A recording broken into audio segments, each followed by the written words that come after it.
যে দেশ পরিবারের নীরব রক্ষক। বাংলাদেশ জাতীয়তাবাদী দল বিএনপির স্থায়ী কমিটির সদস্য আমির খসরু মাহমুদ চৌধুরী আশাবাদ ব্যক্ত করে বলেন, আগামী 25শে ডিসেম্বর দেশের রাজনৈতিক অঙ্গনে নতুন এক গণতান্ত্রিক জোয়ার সৃষ্টি হবে। শনিবার রাজধানীর কৃষিবিদ ইনস্টিটিউশন বাংলাদেশে অনুষ্ঠিত দেশ গড়ার পরিকল্পনা শীর্ষক অনুষ্ঠানে প্রধান অতিথির বক্তব্যে তিনি বলেন, নেতা আসছেন, সেই দিন থেকে রাজনীতিতে নতুন জোয়ার দেখা যাবে। নির্বাচনের জন্য সবাই প্রস্তুত থাকুন।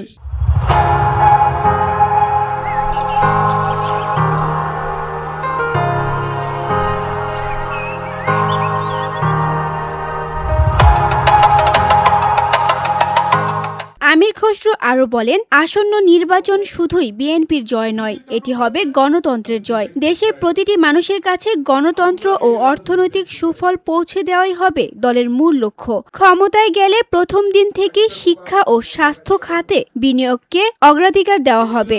আমির খসরু মাহমুদ চৌধুরী আরও বলেন, 5ই আগস্টের পর মানুষের মধ্যে যে পরিবর্তন এসেছে তার সামনে রেখে আমরা সহনশীল রাজনীতি করতে চাই, কিন্তু মবক্রেসি ও অস্থিতিশীলতার রাজনীতি দেশে চলছে, যা মানুষ কখনোই চায় না।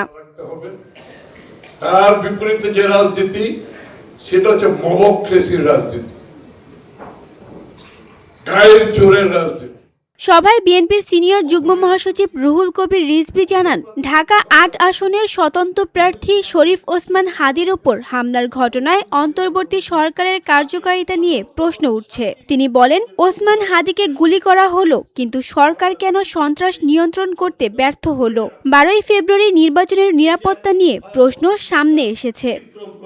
এসে যে অন্তর্বর্তীকালীন সরকারকে সবাই মিলে সমর্থন দিলেন, আজকে হাদির ওপর হামলার পরপরই একটি রাজনৈতিক দল বিএনপির বিরুদ্ধে উদ্দেশ্য প্রণোদিত বক্তব্য ছড়াচ্ছে বলেও অভিযোগ করেন রিজভী। তিনি বলেন, নানা ঘটনায় কৌতূহল তৈরি হচ্ছে, কোনো মাস্টার প্ল্যান অনুযায়ী কি এসব ঘটানো হচ্ছে তা সবাইকে ভাবিয়ে তুলছে। এরপরও সরকার সতর্ক হলো না। তানজু হাবিবা, বিওডি বাংলা, ঢাকা।